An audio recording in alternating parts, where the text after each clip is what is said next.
Bonsoir Jennifer. Bonsoir David, bonsoir à tous. 9 affirmations qu'on entend souvent, alors plus ou moins discrètement, plus ou moins affirmées au grand jour. Les premières, elles concernent la transmission du virus. Le coronavirus peut se propager seul dans l'air. Il peut en quelque sorte voyager, se déplacer. C'est vrai ou c'est faux ? Eh bien, c'est faux. Ce coronavirus ne peut pas se propager sur de longues distances dans l'air, puisqu'il se transmet par les gouttelettes respiratoires de la personne infectée lorsqu'elle tousse ou éternue. Or, ces gouttelettes sont trop lourdes pour voyager loin. Elles se propagent à 1 mètre maximum. Donc, même si vous êtes dans la même pièce qu'un malade, mais à 2 ou 3 mètres de distance, il n'y a pas de risque de contamination. Une réserve quand même, suite au cas du Diamond Princess. Rappelez-vous, ce navire mis en quarantaine au Japon où on a recensé 4 décès et 700 contaminations. Beaucoup d'experts se sont interrogés sur la propagation du virus via les systèmes de climatisation.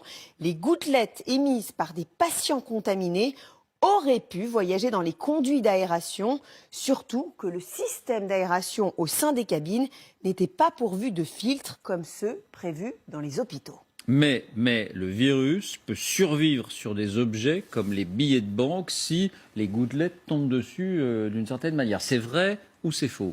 C'est vrai, mais le risque est très faible. Les données scientifiques montrent que le coronavirus peut survivre sur des objets pendant quelques heures, voire exceptionnellement quelques jours. Si une personne infectée touche ou éternue sur cet objet, il peut être contaminant.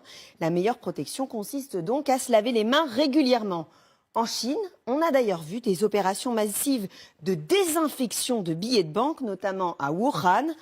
En revanche, pour les experts, si vous recevez un colis en provenance de Chine, il n'y a aucune chance qu'il soit contaminé, car le temps de transport et notamment la sécheresse de l'air dans les avions auraient tué le virus. La désinfection des billets de banque, ça fait beaucoup rire le professeur Eun. Troisième affirmation, le coronavirus peut se transmettre par des piqûres de moustiques. C'est vrai ou c'est faux ? C'est complètement faux. Le virus se propage uniquement au contact d'une personne infectée. La transmission est interhumaine. Alors l'origine du virus maintenant, certaines personnes indiquent qu'il aurait été fabriqué intentionnellement dans un laboratoire aux États-Unis. C'est vrai que ça revient assez souvent. C'est vrai ou c'est faux ? Alors voici le post qui a circulé sur les réseaux sociaux. On y lit, vous voyez, le coronavirus est un virus breveté américain qui arrive à expiration le 23 janvier 2020. Donc quoi de mieux que de lancer une épidémie pour vendre leur vaccin avant expiration ? Eh bien c'est faux, c'est une fake news au relent complotiste. Ce nouveau coronavirus n'a pas été ni créé ni breveté aux États-Unis.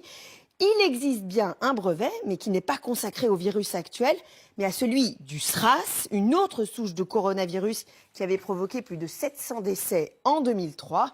Deuxième fake news, et on s'en rend bien compte aujourd'hui, il n'existe aucun vaccin pour le Covid-19 qui sévit en ce moment. Bien, sur la gravité du virus, on entend beaucoup de choses aussi. Ce virus est très mortel, très létal. C'est vrai ou c'est faux ?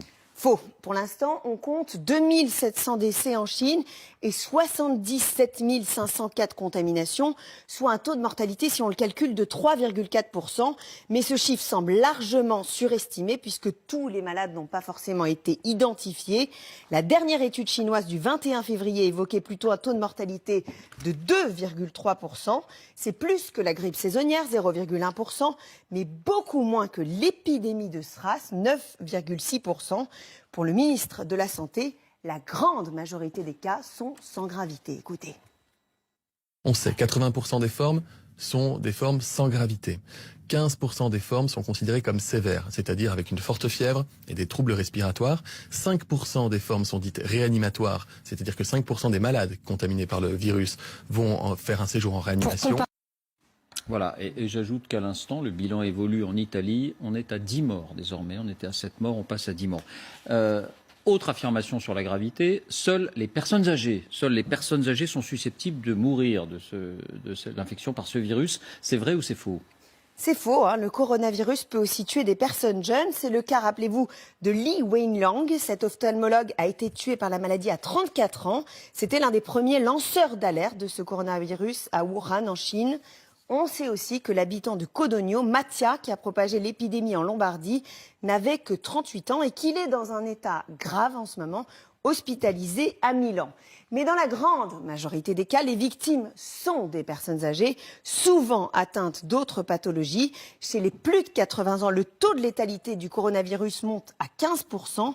À l'inverse, pour les moins de 39 ans, ce taux chute à 0,2%. Bien, donc globalement, il n'est pas très dangereux, mais on entend dire qu'il est très contagieux. C'est vrai ou c'est faux? Alors, c'est vrai et faux. Faux parce que ce coronavirus est par exemple 5 fois moins contagieux que la rougeole. Mais ce qui inquiète, c'est qu'on peut être contaminé et passer facilement sous les radars.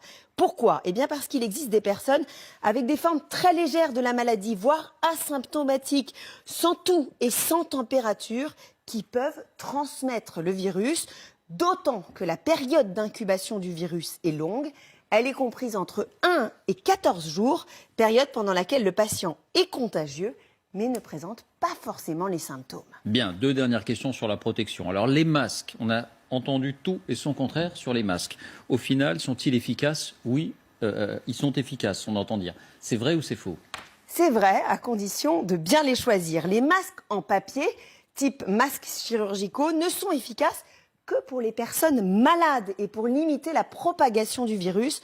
En revanche, ils ne protègent pas les personnes saines. Pour se protéger, il faut des masques appelés FFP2, comme celui-là. Ils sont plus épais, plus filtrants. Ils sont efficaces 3 heures. Après, il faut les jeter. Ce sont notamment les masques qu'utilisent les soignants au contact des malades. Dernier point, lorsqu'on est vacciné contre la grippe, on nous encourage chaque année à nous vacciner contre la grippe, on est de ce fait protégé contre le coronavirus. C'est vrai ou c'est faux? C'est complètement faux. Le vaccin contre la grippe n'est absolument pas efficace, tout comme les vaccins contre les pneumonies qui n'offrent aucune protection contre ce nouveau coronavirus. Merci beaucoup Jennifer.